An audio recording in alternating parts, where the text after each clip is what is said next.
Alright guys, final section of chapter 10. Again, we're going to break this one up into two parts because 10.4 is pretty jam-packed with content here. So give you a little quick list of what we're going to be learning in this section.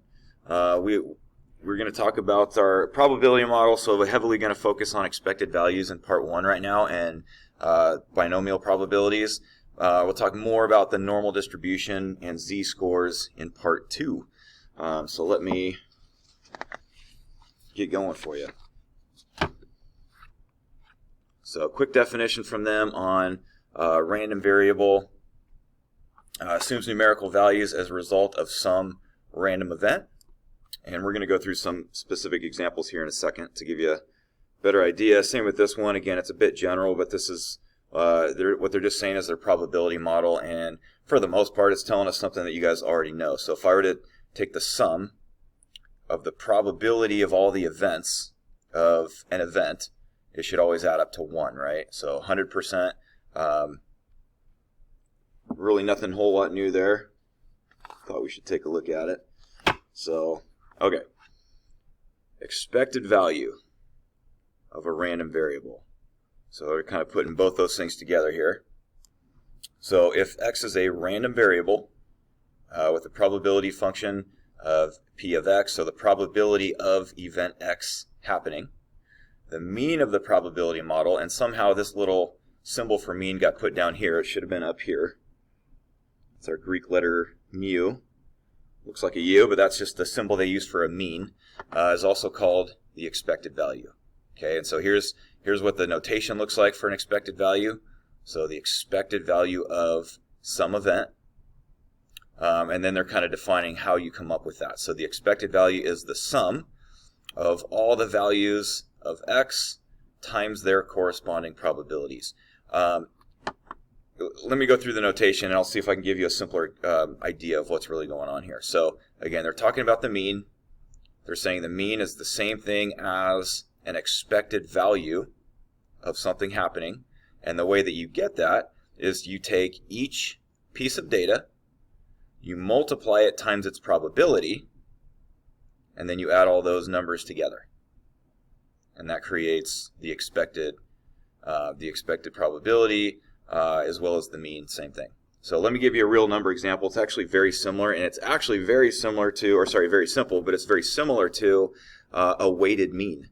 It's really like the same idea as the weighted mean, right? So when you see expected value, it's a lot like the same way that we set up a weighted mean. You're taking each data value, multiply it by its probability, and then you add all this stuff together. So this one's talking about, what if we had a loaded die, right? And if so, it favors the 5 and the 6 a little bit. So you got your 10%, 10%, 10%, 10%, but now this one is 20%, and then this one is 40%. So obviously we're more likely to get a 6 than anything else, right? And then we're more likely to get a 5 than any of the other guys, and then these guys are all equally likely. So not your typical die here. So what is the expected value? So in other words, if I keep rolling this die again and again and again and again and again, what am I most likely to get as my value that keeps coming up? Okay, and so just like the weighted mean, you're taking the data, multiplying it times its probability. And then we're just going to add all that stuff together at the end. So let me take you to the next page so you can see that worked out. Very simple math. Again, so they did 1 times 10%, 2 times 10%, and they just went on down the line doing that for each case. Obviously the 5 came with a 20%, 6 came with 40. And if you add all that together, you get the expected value of 4.4. Right? So again, if you were to continually throw this die a whole bunch of times, in the long run, they're saying the expected average, right, the mean, is looking at a 4.4. Right, just this like weighted average idea. Obviously, if you were to just take a straightforward average, right, let's just say these were all equally likely to happen.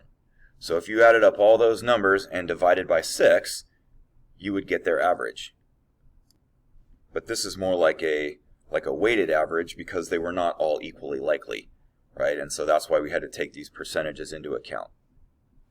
All right. Let me jump down to this guy. All right, so fundraiser, student group sells 500 raffle tickets for $2 each. So at the drawing of the top prize will be a gift certificate for $100. Second prize $50, and there's 5 third place prizes that are each $20. So first things first, let's look at the probability model for this raffle. So we're going to kind of walk through the expected value process on this. So hopefully this will give you a good idea of how the process works and what it means. So let's just talk about each scenario real quick before I show you the solution page to this.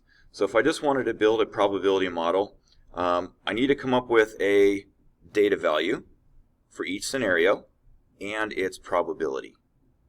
Okay, so let's just look at winning first place, $100, right? What's the probability of winning $100? Well, there's 500 raffle tickets, and only one person is going to win. So there's a 1 out of 500 chance that I win $100. Now, there's one extra little wrinkle in this that they took into account, which is good, but it's something we have to be careful on and make sure that we take into account. When we're talking about winning money, they're saying, well, what's a person really winning here? Are they winning $100? Not exactly, because they paid $2 for the ticket. So they're really winning $98. Okay, and so what they said is, what's the probability of winning $98? Well, 1 out of 500. All right, there's 500 tickets, only one person can win it. So 1 out of 500. I had to pay $2 to play though, right? So that cost me that $2. So then what would be the next option? Winning $50. But again, let's consider the person that wins this had to pay $2 for their ticket. So they're not really winning $50. They're winning $48. Okay, if you take into account what they paid for their ticket. So what's the probability that a person wins $48? Well, again, there's only one prize for this gift certificate out of the 500 raffle tickets that were sold. So the probability of winning $48 is 1 out of 500. But then you got 5 third place prizes, and these guys are each $20. Again, what are you really winning? You're winning $18 because you had to spend $2 for the ticket. So what's the probability that a person came into this raffle and walks away with an extra $18? Well, in this one, in order to win $18, now 5 out of the 500 have a probability of winning $18. So let's look at that model and the way they set that up. So here's what the probability model looks like. Okay, so we got, again, the $98, 1 out of 500, $48. 5 out of the 500 could win $18. But then here's one more piece that we have to consider, because we have to look at all possible scenarios. So then what's the probability that no money is won at all, right? Because it's not like this doesn't exist. It's not like I can't just add up those probabilities and say it's likely that someone will win money, right? It's not likely that someone will win money. It's likely that someone will lose money because there's only 7 prizes out of the 500 raffle tickets, so that wouldn't make sense. Okay, so we have to take into account also the probability that you're losing $2, right? You bought a raffle ticket and you don't win anything. So there were 7 prizes, so the remaining 493 tickets out of the 500 are going to lose $2. Now we've taken into account all 500 tickets, right? And that's important. So when you add all these up, right, that adds up to 500 out of 500. And that's what that initial slide was telling us that I showed you to begin with, right? Is those probabilities, when you add them all together, they have to add to 1 or 100% in order for a probability model to make sense. So here's where the second part comes in. Here's where you now get the expected value. See, the expected value is where you take each piece of data, multiply it times its probability, and then you add them all up. And so that's what was taking place right here. And when you do that, this is the result. So now let's look at the big picture of what this means. All right, what does that negative 1.5 means? And I bet many of you guys already could explain this. right? What that means is if you join this raffle, in general, on average, you are expected to lose $1.50. That's what's expected. Okay, so you don't walk into this raffle expecting to win money. You expect to lose money. It's like going to Vegas, right? That's typically how gambling works, right? Sure, you could win lots of money. There's a small chance that you're going to walk away with $98. But there's a much bigger chance that you're going to lose money. So, on average, if you took into account all the winnings and losings throughout this raffle, then we would say on average, the average person lost $1.50. Now, this singular incident doesn't exist, right? Because people either lost $2, or they won 18, or they won 48, or they won 98. So this is not a specific event that would actually happen. This is what they're saying in the grand scheme of all of it. This is the average of all the probabilities put together. This is what we would expect to happen, right? So in other words, the person running this raffle, they're definitely making money. So even though they're going to pay out somebody $98, they're going to pay out somebody 48, they're going to pay out 5 people $18. However, from the other 493 options, they're winning $2, right? So on average, the person running this raffle, on average, is making $1.50 per person, right? So that's really what that means. So let me quickly go back to what we talked about here with this loaded die, right? So with this loaded die or this weighted die, same thing. Again, on average, what they're expecting is this over the long run. Right? If I were to roll this die a bunch of times, this is simply the average of all of the outcomes. You can't obviously roll 4.4, right? It just represents the average of all of the outcomes in a large sample space. So hopefully that helps explain what's kind of going on with those expected values. Let's take a look at this one. So if we roll a fair die 4 times, so 1 through 6, they're all equally likely to happen. We're going to roll it 4 times. So what's the probability that we would roll all 3s? So the first 2 are really probabilities that we've already done. This is where it gets interesting, and this is where it gets new to this lesson. So let's just start with some basics real quick. So what's the probability that I roll this thing 4 times and I get 3s all 4 times?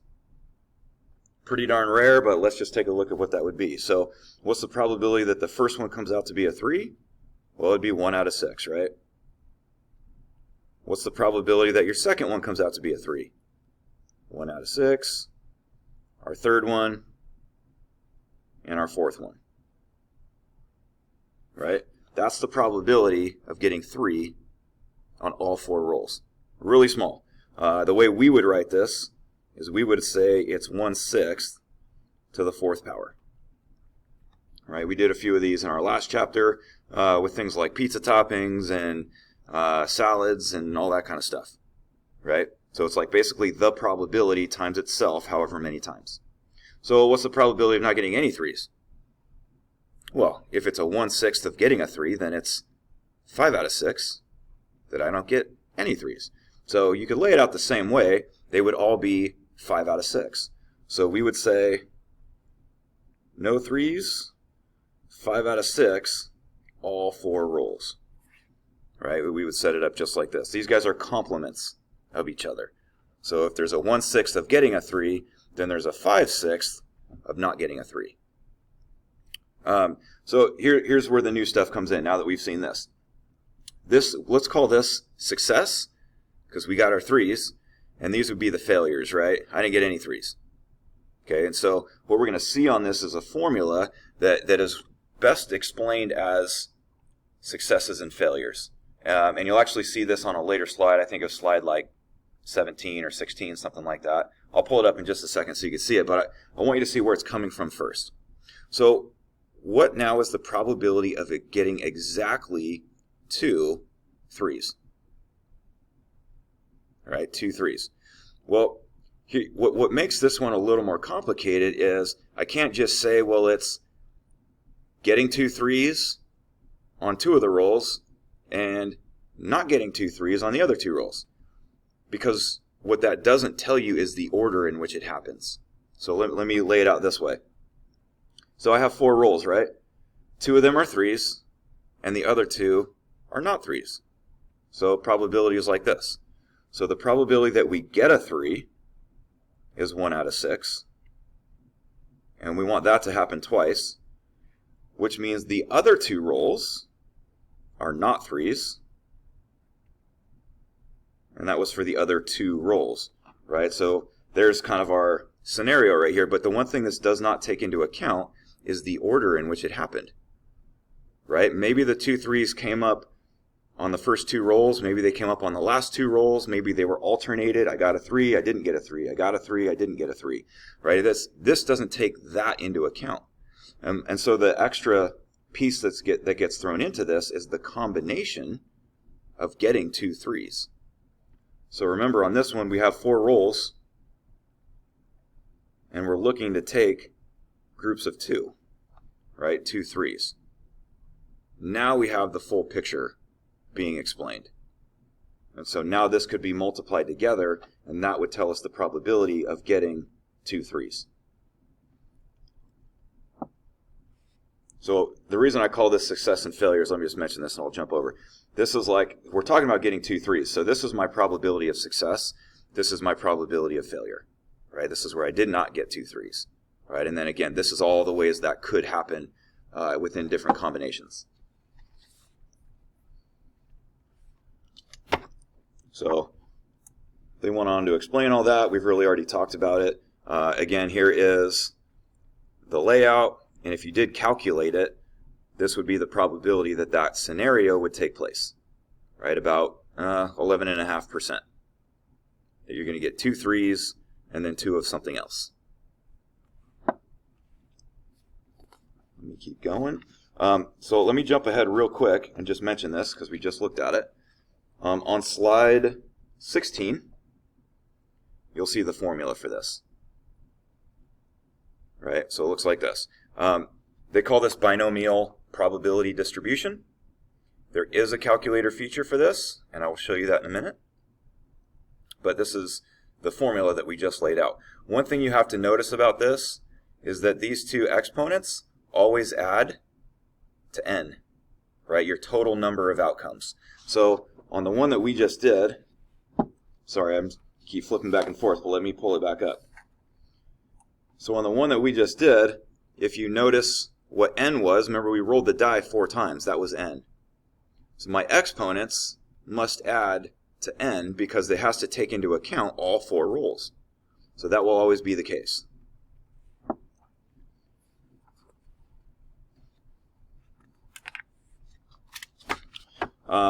So another formula they throw in here, but really this is nothing new.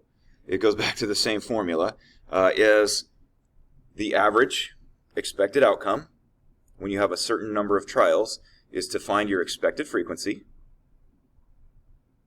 right? And in order to get your expected frequency, you're taking into account the probability that something will happen times your number of trials.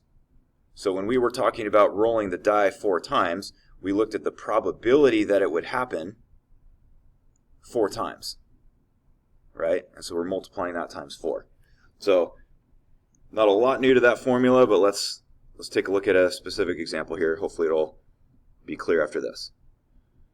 So you got a chimp, 100 questions, right? So that's the number of trials, right? We're going to do something 100 times. He's going to answer 100 questions from this multiple choice test.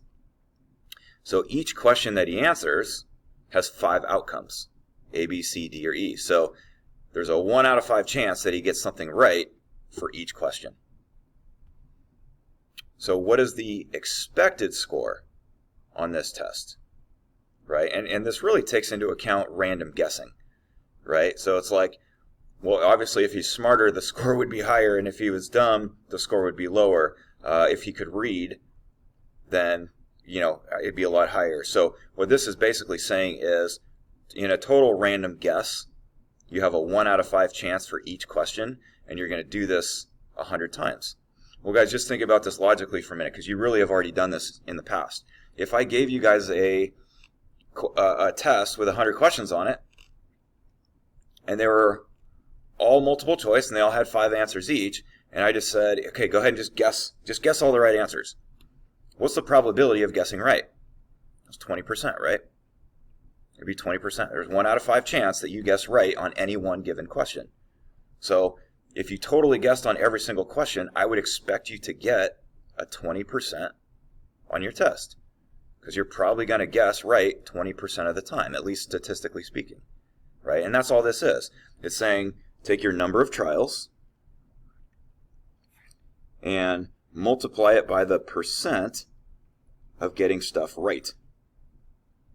Well, there's a 1 out of 5 chance that he gets an answer correct in any given question. So if you take your 20%, multiply it by 100, then I expect you to get 20 questions right and the other 80 wrong. Right? So it's just saying what's the percent that you're probably going to get, and let's multiply it times the number of questions on the test. Okay, so in other words, let's just say, let me change the number. What if it was 40 questions? How many of the 40 questions would I expect you to get right? Well, if you're going to get 20% of them right, well, 20% of 40 would be 8. So I would expect you to get 8 out of 40 on that test. So the math is simple. It's really, and they could kind of explain more of it here, but the math is pretty simple. It's more of just understanding the conceptual idea of it. It's really math that we already do naturally kind of in our head with stuff like this, but they're just kind of putting it now to a formula and real life examples here so we can make sense of what they're talking about. So here was the formula that I talked about.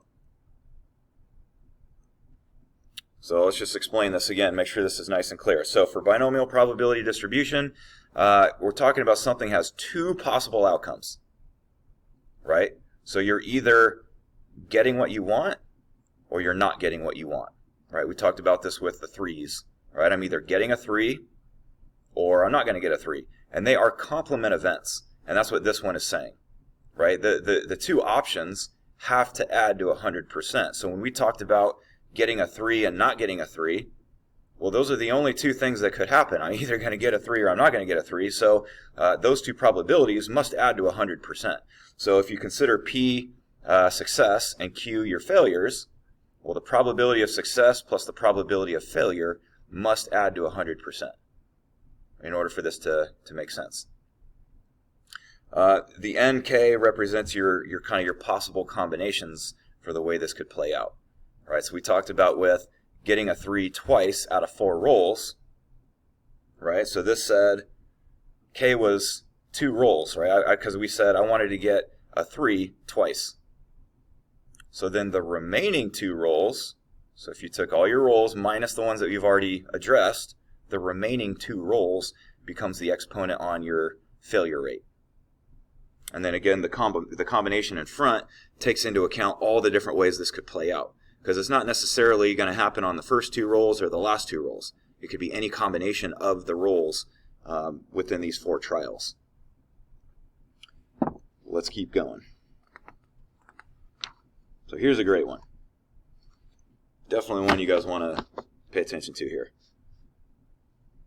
So let me just I'm going to kind of cover up the options here. Maybe you're already looking at this. That's okay. But I wanted you to think about this logically for a minute with our new formula before we look at the answers. So try to ignore the answers for just a minute. Okay, I want you to think about the ways we would compute this based on what we've already talked about. So you got Michael. He's a 90% free throw shooter. Super high. That's awesome. It means he makes 90% of his free throws in basketball. Right? So if he shoots 20 free throws, and if you take a look at the chance of his making each one is independent of the other. In other words, if he misses like his first couple, he's not going to get all depressed and start missing all the rest of them, right? They're saying these are all independent of each other. Okay? So what's the probability that he makes all 20? That he makes all 20. So if we look at this, we're going to say, well, the guy's going to shoot 20 free throws. The probability that he makes the first one is 90%. Probability that he makes the second one, 90%. Right? They're all 90%. So it's 90% to the 20th power. right, for making that first one. Because each one is 90%. And it's going to happen 20 times in a row. So I really didn't have to use the formula for that. You certainly could have. We could have used a formula for that. But there's a lot of zeros in there. Right? So it was kind of like if we try to apply the formula, we're going to say, well, there's 20 trials. He's going to shoot 20 free throws. But there's only one way this can happen. Right? He makes all 20. So it's like 20, choose 20. He's going to make all 20 of them.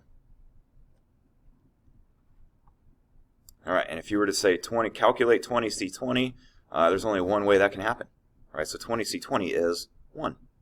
I got 20. I'm choosing a group of 20. There's only one way that could happen. Our success rate was 90%. And we want that to happen 20 times. Right? Because our failure rate, which is 10%, we don't want that to happen at all. Right? So this is what that would look like.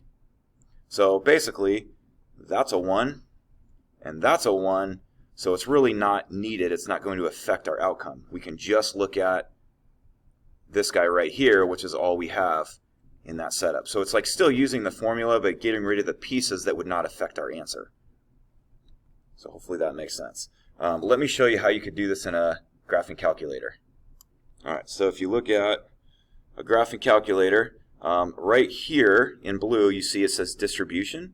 Remember, this is probability distribution right now. So we're going to go into our distribution function. So second, distribution. If you scroll down, you'll see option A, which says binomial probability distribution function. All right, that's what that guy is. So I'm going to choose that, and it's just put in the numbers. So how many free throws is this kid going to shoot? He's going to shoot 20 of them. P is the probability of success. It's the probability of getting what you want, which is, in this case, making the free throws, because they said, what's the probability that he makes them all 20 times? So the probability that he makes them is 90%. The X value is, okay, of those 20, how many do you want him to make? Well, in this problem, we said he's going to make all 20. So that's our X value. So if you just kind of scroll down, it puts it all in there nicely for you, and there you go. So there's about a 12% chance that this is going to happen. So same thing they got by doing 0.9 to the 20th power. All right, so let's look at the next one. So now what's the probability that you make exactly 18? In other words, you're going to make 18, you're going to miss 2. So probability of success, we're going to look at the 18. Probability of failure would be the remaining 2 options. Okay, and so again, we're going to plug that into our formula. It would look something like this, but now we're looking at, remember, I'm shooting 20 shots, and I'm looking at a group of 18 of those. Okay, and then again, I have success to the 18th.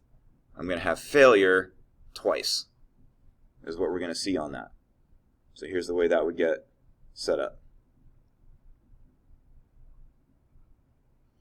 So again, you could throw that into this. Let me do this one more time, just so you can see how it works.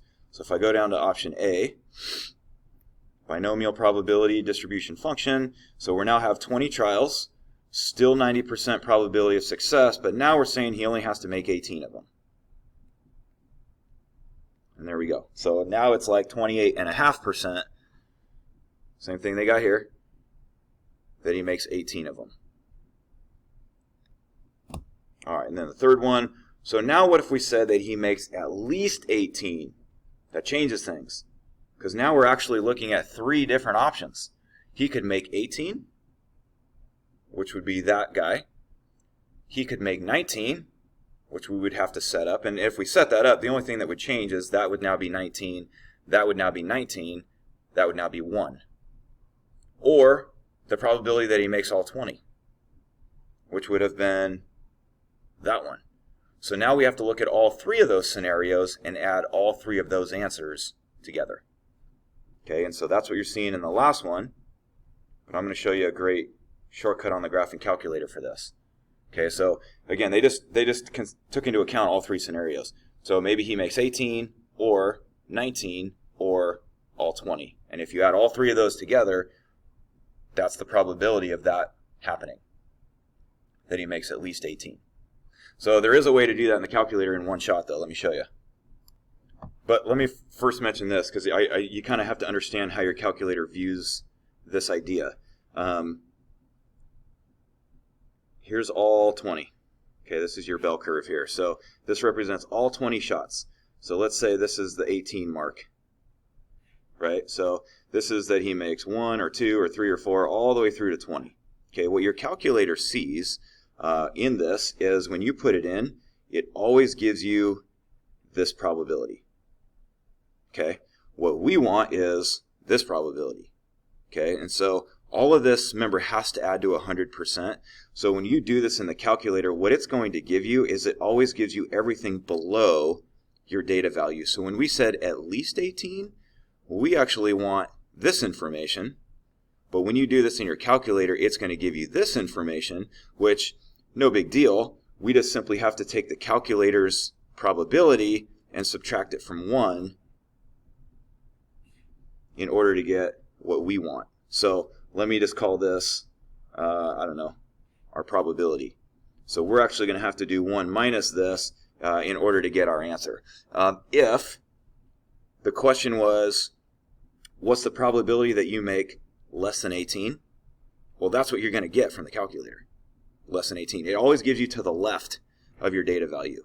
But in an event like this one, where we actually want the numbers to the right, we have to subtract the calculator answer from 1 in order to see what's on the other side of that data value.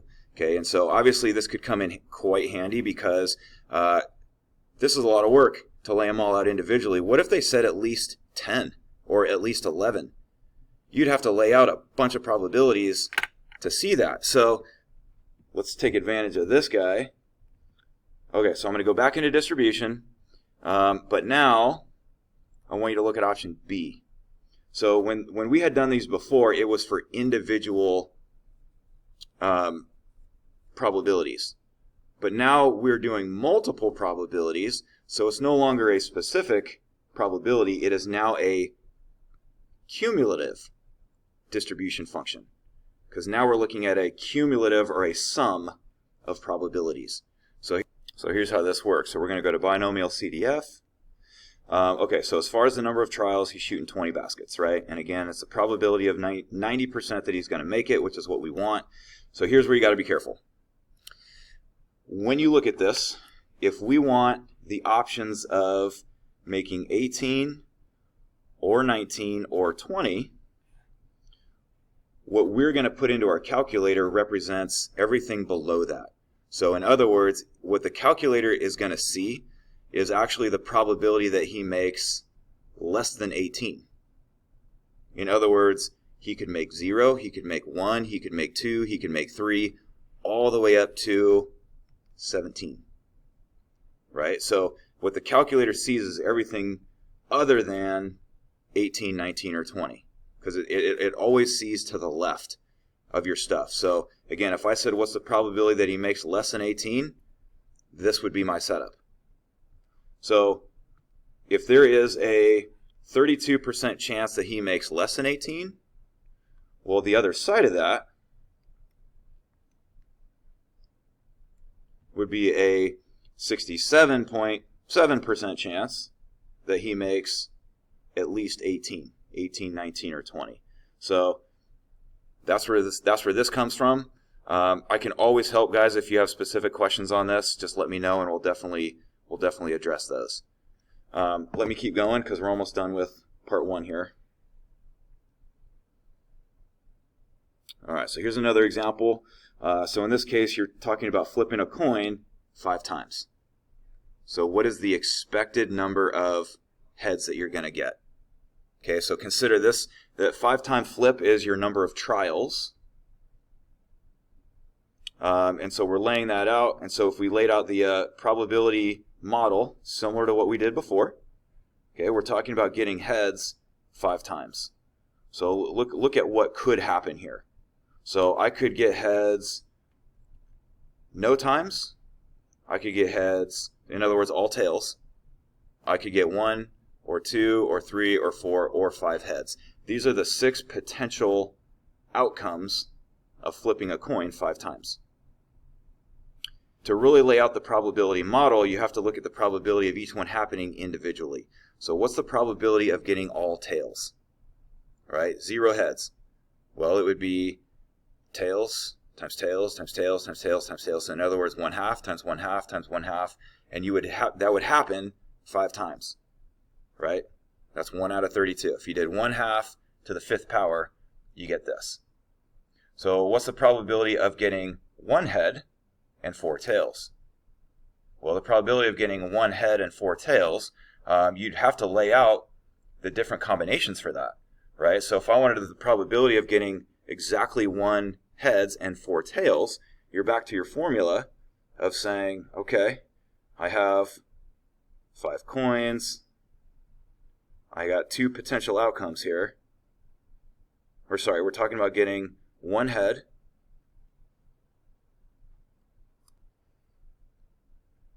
and my success is getting heads. And there's a 1 out of 2 chance that I get heads. I want that to happen once. The other 4 are going to be tails. But what's the probability of getting tails? It's also 1 out of 2, right? So isn't this the same thing as saying 1/2 to the 5th power? Because I'm allowed to add those exponents together. So it's still 1/2 to the 5th power. It's still this probability, but what this now takes into account is the 5 different ways this could happen. Right? Maybe I get head, maybe this 1 head comes up on my first flip, or maybe it comes up on my second flip, or my third flip. Right? There's 5 different ways that could happen.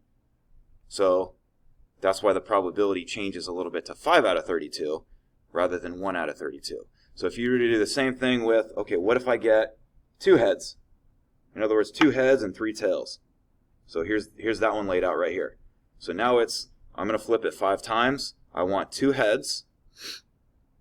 So here's that same idea, 2 heads, 3 tails. Because these are the same base, it's still 1/2 to the 5th power. It's still 1 out of 32, but now it's taking into account the 10 different ways that could happen. So if you typed in 5C2, you're going to get 10. And so there's 10 different ways you could get 2 heads and 3 tails.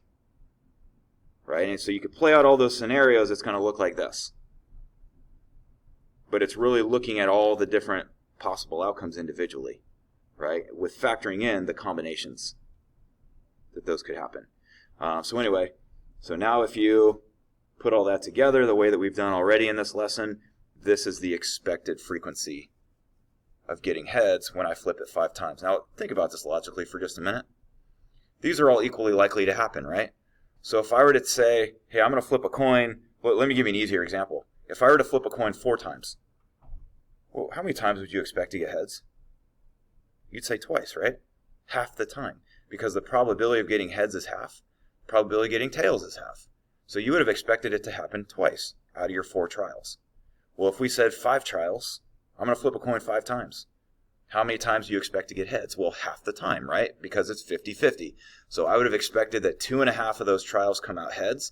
The other 2.5 come out tails. That's exactly where this is coming from. Now, obviously, I can't get heads 2.5 times, right? So again, this is not an event that we would actually happen. This is the way it would happen over a long period of time with a bunch of trials. Okay, so that's the idea behind this. So let me take you to our final slide for part 1 here. And again, they're really just reiterating in this final slide this idea of an expected number, right? So, but this is what this is based on is the number of trials that you're now doing. So the result, when you're asked for this expected number, you're not getting a probability, you're not getting a percent, you're getting a number. You're getting a percent times the number of trials. And so we're going to say, okay, this is how many times I expect this to happen. So if you go back to Michael making 90% of his free throws, and he's shooting 20, so there's 20 trials, that's your 20 right there, that's N, that's the number of trials, times the probability of success, which is 90. Well, if he shoots 20 at a 90% success rate, we would expect him to make 18 of those 20 shots. All right, so that's the end of part 1. We'll pick up there in part 2 next time.